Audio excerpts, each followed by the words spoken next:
Hello, everyone. I'm Isaac Shamie, part of the Nathan Lewis Lab at UC San Diego, in my 5th year of my PhD in Bioinformatics and Systems Biology. I wanted to first thank everyone for coming to my talk and the bioprocessing event for extending an invitation for me to speak here. Today, I'm going to be talking about one exciting study that I worked on, which is a Chinese hamster transcription start site atlas that enables targeting editing of CHO cells. And just to note, this report is in bioRxiv at the moment and is under review at NAR Genomics, so keep your eyes out for that in the next few months. And the relevant data is on Synapse and Geo, and if anyone is interested, you can reach out to me, and I'd be happy to provide that information. Okay, so let's get started with some background and motivation on the study. And I'm sure most of you here are familiar with the rise of biopharmaceuticals in the drug market, along with the fact that Chinese hamster ovary cells, or CHO cells, are the biopharmaceutical workhorse, producing many of these top-selling drugs. And importantly, with that, CHO cells being this workhorse, we have, for decades, tried to optimize the processing that goes on in these CHO cells to improve various phenotypes of these biopharmaceuticals. And we did that with multiple approaches over the decades that include bioprocess optimization, targeting engineering, and more recently, system characterization, which includes a lot more of high-throughput omics studies and wide-scale genome screens to try to understand the function of certain genes that may contribute to desired phenotypes. And our lab more recently has been interested in understanding functional screens to uncover novel genes that are important for certain phenotypes. These phenotypes include various things like productivity, apoptosis, glycosylation, modifying the glycosylation profile of certain recombinant proteins that we care about, and the secretion rates as well. And additionally, one method that has been used pretty often in mammalian space, which hasn't been as adapted yet to the CHO space in general specifically, is CRISPR screens, in which we design guide RNAs that target each gene, and we try to insert those guide RNAs such that they're infecting only one cell. And we can then screen for certain desired phenotypes, such as secretion, glycosylation profiles, or productivity. And then we can use, with that information, we can see which genes are actually functional for these types of phenotypes that we care about. And one recent method that we care about as well that we've been looking at, and one more thing for this, is that it requires the knowledge of these genomic parts. It requires the knowledge of the genes themselves and accurate descriptions of them. And so one more thing on these CRISPR screens is that we were interested in CRISPR activation and inhibition screens, in which instead of double-stranded guide RNA breakage, which the original CRISPR was developed for, these actually can activate or inhibit the gene expression itself by recruiting or inhibiting transcriptional elements that just upstream of the transcription start sites, which is something that we are going to be talking about in length for this talk. And one more part to just hone in on these transcription start sites and the relevance for CRISPR is that in a previous 2014 study in humans, Gilbert et al. Found that when designing guide RNAs, multiple of them, across varying regions relative to the TSS, they were able to find that that guide RNAs that are right nearby within 150 base pairs of these transcription start sites actually are the most effective in extrapolating out the desired phenotype that they want, here being ricin phenotype and responding to ricin, the toxin ricin. So now we want to know, okay, great, can we do this in CHO? And so previous work in our lab have kind of failed at getting that to work for CRISPR activation at least.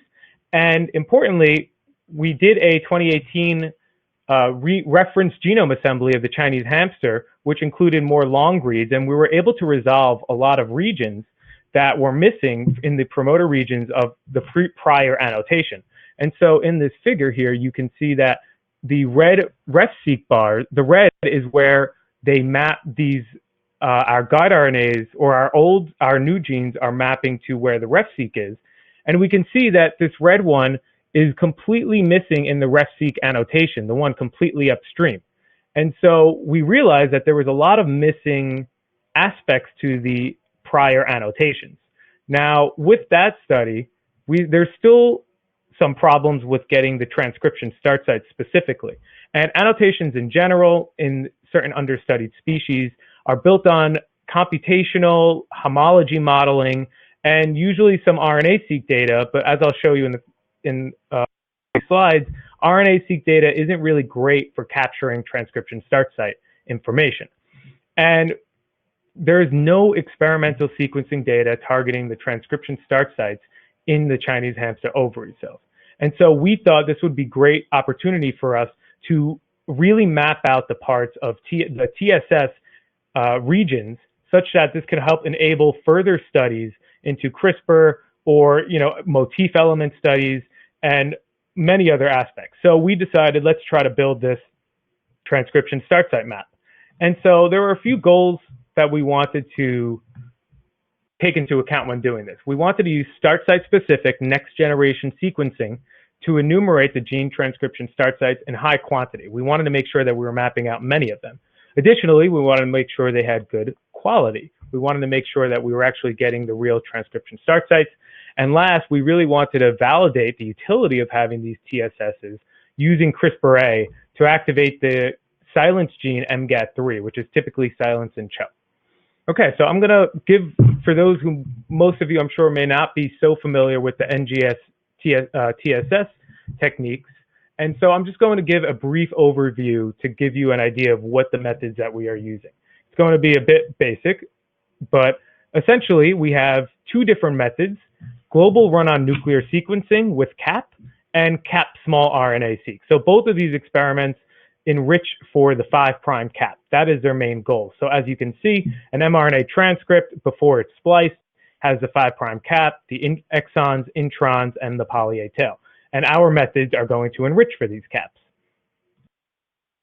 And so they enrich for the 5'.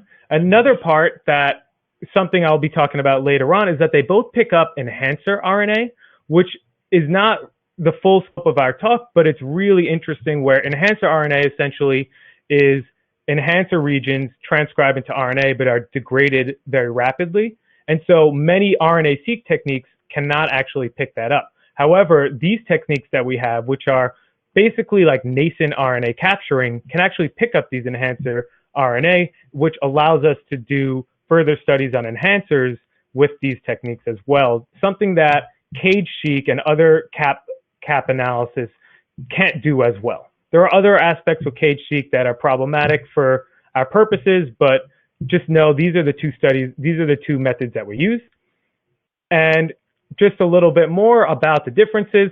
GrowCap, essentially you're measuring the nascent RNA as it's being transcribed off, as the RNA is being transcribed directly off, and it requires nuclear extraction, versus CAP small RNA is extracting small RNAs and essentially is a proxy for nascent RNA. And additionally, it makes it much easier to capture certain difficult tissues that aren't that easy to capture with GrowCap, which is another reason why we wanted to use this csRNA. Now, an important aspect, additionally, is to have a control, a background. And so these backgrounds, each method has its own background, which for GrowCap would be GROW, and for csRNA would be the small RNA or csRNA input.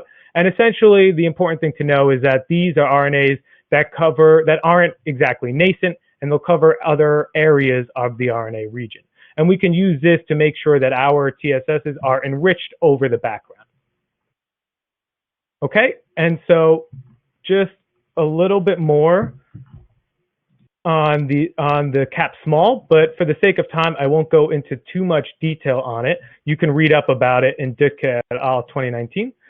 But essentially, just to show on the bottom panel, when we have our csRNA-seq, we have our input, and then we run our bioinformatics pipeline to do TSS calling to make sure that these are transcription start sites. We then do some later filtering processes, which can be found in our paper, which to make sure that we're calling our TSSs and we're calling them as a annotated TSS from the NCBI annotation, whether it's related to the gene and how far away is it from the gene. Okay, with that, all that information, I want to orient you to the actual results and the data that we have. And so first to show the data that we actually collected. And so we really, as I said, we cared about quantity. And an important aspect of that is making sure that we had a variety of tissues, because we knew that in CHO cells, we've seen previous studies that show under 50% of the genome, of the transcriptome, is expressed. And so that showing us, if we're just going to sequence the Chinese hamsters, we're going to get a lot of, we're not going to pick up a lot of these TSSs. And so we decided to pick up bone marrow derived macrophages and many tissues, including brain, heart, kidney, liver, lung, and a few others. And so we also decided to pick up ATAC-seq, which is a measure of open chromatin, and RNA-seq, total RNA-seq, which is another way to kind of establish the differences between if the TSSs are found near RNA regions or if they're. And so with this variety of data sources and big data, we needed to integrate them. And importantly, let me give you an example of what some of the data looks like, and to kind of also highlight that the importance of needing this TSS data. And so here is a widely used gene, EEF1A1. And from here, you can see that with the RNA-seq data, you do not get the reads that align to the actual transcription start site, and it just actually fails downstream. Versus when you see these 5' cap techniques with CHO or brain or the lung, we're able to see these TSSs captured actually upstream of this gene. And so this is just to highlight that the importance of these TSS methods in capturing the TSSs. Now we wanted to see with this collection, how many genes are we actually capturing? And so what we're able to see is that with CHO, the number of genes is just under 10,000. And as we incrementally add different tissues, we're able to capture more and more genes with this, which given us confidence that increasing the number of tissues was really useful in capturing these genes. Additionally, on the right, when we're looking at the NCBI annotation and we're looking at if the genes are CHO-specific, tissue-specific, or both, we find 9,652 are overlap between CHO and the tissues, 198 are CHO-specific, 5,458 are from the tissues themselves, and we weren't able to capture an additional 6,079. So we had 15,302 genes that we were able to capture TSSs for in total. Now, just for some QC that we wanted to see was to compare the different methods and make sure that they gave pretty similar results.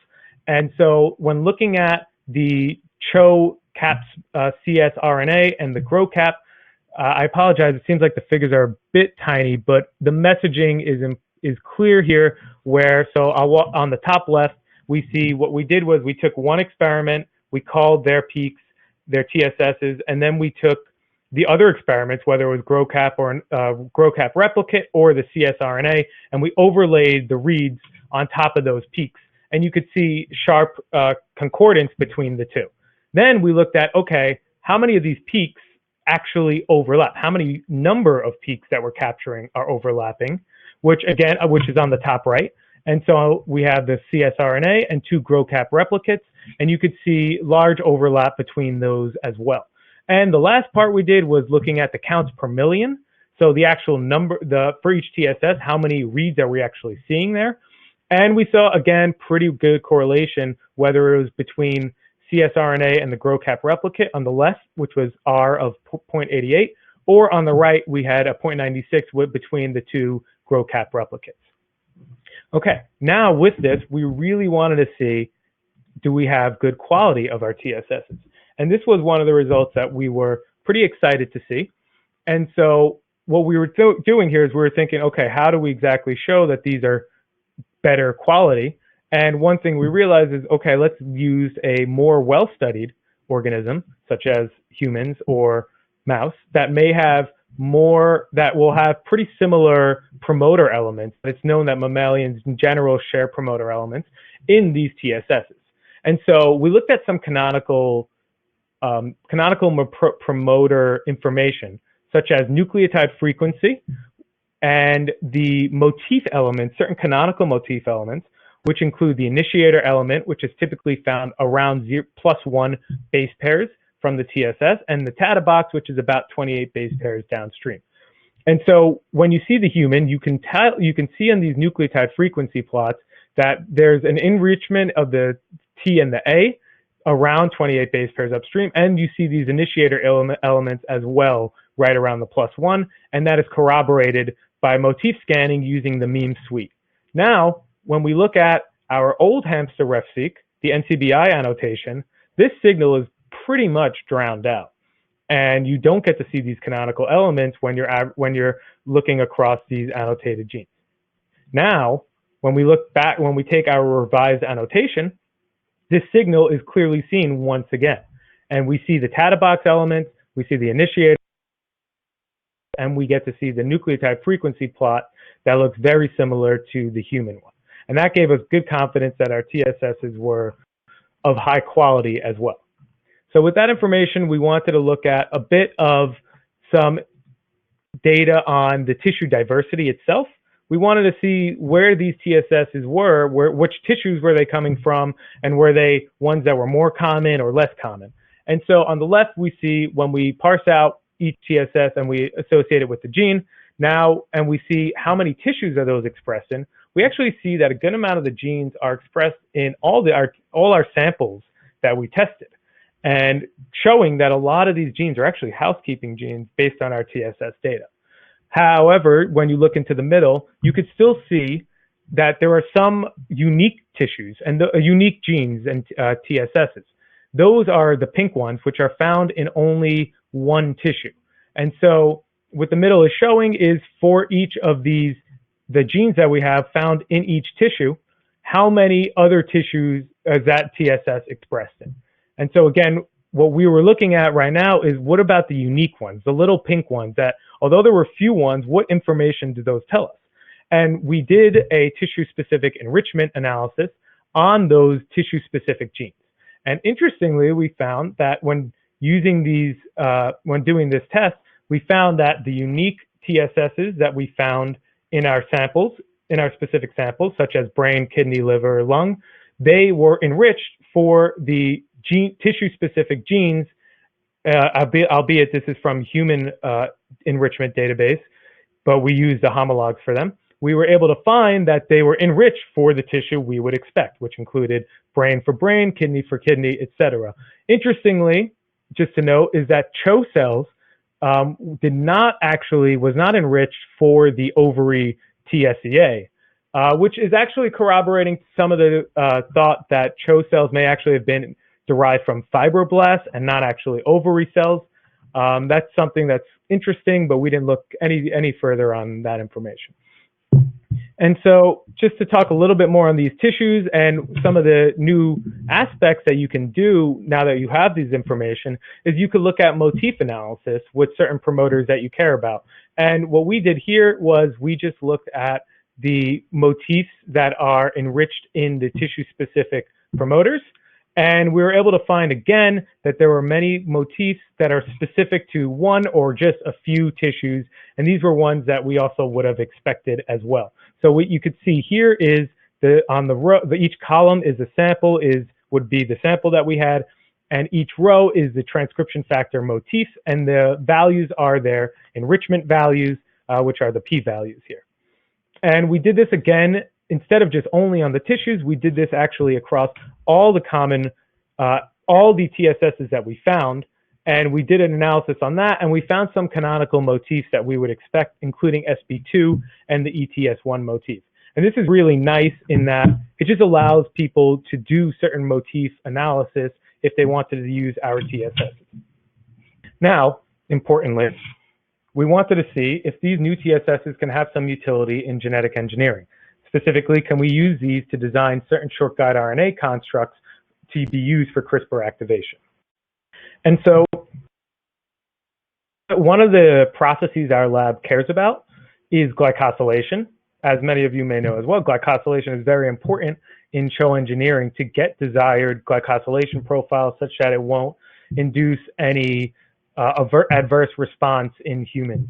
And so we looked at certain glycan biosynthetic genes to to understand how many of these TSSs were we able to capture that may be desirable down the line. And so in blue are the ones expressed in CHO, and in red are additional genes that we captured by including the tissue information as well, by including the tissue samples as well. And so we could see that a lot of these enzymes we're actually able to recover TSSs for, which will be very useful moving forward.